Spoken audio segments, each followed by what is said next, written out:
জঙ্গলরাজ হচ্ছে নাকি এটা?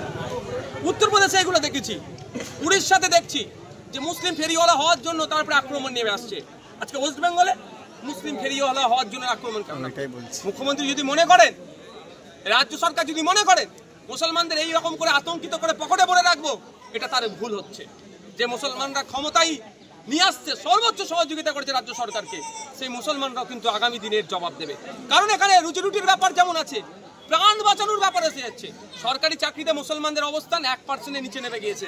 তারপরে পশ্চিমবাংলার মুসলমানরা স্যাক্রিফাইস করছে না, সম্প্রীতির জন্য, ঐক্যের জন্য তৃণমূলকে নিয়ে আসতে হবে, আমাদের বাঁচতে হবে মাঠে।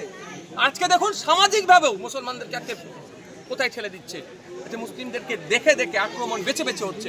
আমি এটা বলছি না মুসলমানদের উপরে হচ্ছে বলে অন্য সমাজের উপরে আক্রমণ হোক, এটা চাইছি না, কিন্তু আক্রমণটা তো বন্ধ করতে হবে। বন্ধ করার দায়িত্ব কার? রাজ্য প্রশাসনের। রাজ্য প্রশাসন সম্পূর্ণরূপে ব্যর্থ হচ্ছে। আমার তো মনে হয় বকলমে আরো উস্কানি দিচ্ছে। কারণ যারা যারা এই খুনটার সাথে যুক্ত, এই ঘুটিয়ান, এই দালদির এই খুনটার সাথে যুক্ত, আমরা খোঁজ নিয়ে দেখছি তাদের অনেককে এখনো গ্রেফতার করেনি। কিন্তু কারো বাড়ি মৌখালিতে, আরো বিভিন্ন জায়গায় বাড়ি, এখনো গ্রেফতারই করেনি। কেন করেনি এখনো গ্রেফতার? আমরা তার লোকেশন দিচ্ছি যে ও ওইখানে আছে। আমরাও কয়েকটা দিন অপেক্ষা করছি। যদি মনে করে প্রশাসন এইরকম ভাবে ঘোরাবো, এইরকম ভাবে করবো, এই চলছে চলুক। আমি আপনাদের বলে যাই, দুটো পদ্ধতি যাবো। মাঠে ময়দানে গণতান্ত্রিক প্রক্রিয়ায় আন্দোলন সংগঠিত করব। এই ঘুটিয়ারি শরীফেই হবে। ঘুটিয়ারি শরীফের সর্বধর্ম সমন্বয়ের একটা ঐক্যের জায়গা। সর্বধর্ম সমন্বয়ের নিয়ে মানুষকে নিয়ে এখানে আন্দোলন সংগঠিত হবে। দ্বিতীয় হচ্ছে আইনি লড়াই শুরু হবে। ভাইজান, মৃত শেখ জামিল কিন্তু থানায় এসেছিলেন, আসার পরে আপনার ভাইজান, বড় ভাইজান কারেন্ট সিদ্দিকী থানায় এসেছিলেন। তিনি কিন্তু তৃণমূলের সাধারণ সম্পাদক। তিনি বলাতে অলরেডি আমরা দেখেছি যে পরেশরাম বাবুকে এখানে আসতে বলেছেন, এখানকার বিধায়কের। তিনি বলেছেন যে, এবং তার এই বলার পরিপ্রেক্ষিতে কিন্তু দালাল বলে আখ্যা দিয়েছেন। তিনি তার দলের লোককে দালাল বলবে না, ডাকাত বলবে না, ভালো বলবে, তাদের ওটা ব্যাপার, তারা মিলে নেবে।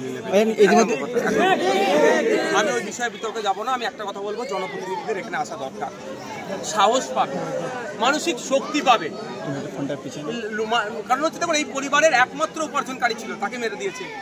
পরিবারটা আমার দ্বিধাগ্রস্তের মধ্যে আছে। আমি তো শুনলাম এফআইআর, ফার্স্ট এফআইআর অভিযোগটাতে পুলিশ যে ওরা লিখে রেডি বলছে এখানে সই করে দাও। ও কি বোঝে সাধারণ মানুষ? কোর্ট কাছারি আদালত বুঝে সই করে দিয়েছে। মানসিকভাবে দুর্বল। তো এখানে যদি পরেশরাম বাবু আসে, এই পরিবারটা তো মানসিকভাবে শক্তি পাবে। তবে একটা কথা বলে যাচ্ছে, পরেশরাম বাবু আসতে বাধ্য। এখানে নওশাদ সিদ্দিকী ঘুরে গেছে। শেখ জামিলের পরিবারের তরফ থেকে অভিযোগ করা হয়েছে যে যাদেরকে গ্রেপ্তার করা হয়েছে তাদের জেলে জামাই যত্ন করা হচ্ছে। দেখো, এটা আমি বলতে পারবো না কি পরিস্থিতি আছে না আছে।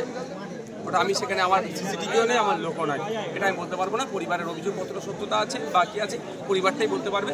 তবে একটা কথা বলি, যেভাবে শাসক খুনিদেরকে আড়াল করার চেষ্টা করছে, এখানে একটা সন্দেহ থেকে যাচ্ছে যে ওদের আগামী কত দিনের মধ্যে, হয়তো 2-4 দিনের মধ্যে বা কিছুদিনের মধ্যে হয়তো বেল পেয়ে যেতে পারে।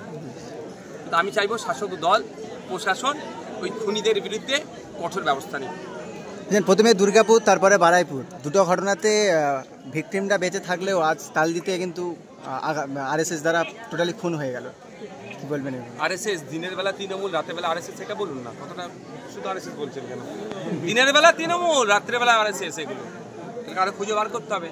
হয়তো দেখুন শেখ জামিলও ভোট দিয়েছিলেন 2021 সালে বিজেপিকে আটকাতে হবে, 2024 সালে বিজেপিকে আটকাতে হবে, তৃণমূলকে ভোট দিয়েছিল। আর আজকে খোঁজ নিয়ে দেখুন, সেই জামিলকে খুন করে দিল না, এমপি না এমএলএ একটা শোক বার্তাও দিল না, বাড়ির পরিবারের পাশে এসে দাঁড়ালো না। আমরা যেন বারবার বলছি, সজাগ সতর্ক থাকো, যে মুসলমান মুসলমানের উপকার করে দেবে, হিন্দু হিন্দুর উপকার করে দেবে, দলিত দলিতের উপকার করবে, আদিবাসী আদিবাসীর উপকার করবে, এটা আমি বিশ্বাস করি না। কিন্তু জনগণের জনপ্রতিনিধি তৈরি করতে হবে আপনাদের। যে তালদিকে ঘটনা ঘটেছে সেখানকার মুসলিমরা এখনো আতঙ্কিত। এখন মুসলিম হিন্দুর প্রশ্ন এখানে না, এখানে আমি প্রশ্ন না। মানুষ আজকে আতঙ্কিত। আতঙ্ক মুক্ত কাকে করতে হবে? সরকার, প্রশাসন। সরকার প্রশাসন ব্যর্থ হচ্ছে। আতঙ্কিত না হয় সেই জন্য 2021 সালে ভোটটা দিয়েছিল। ভোট দেওয়ার পরে আতঙ্কিত হয়েছে। এবার একটু ঘুরিয়ে দিতে বলুন।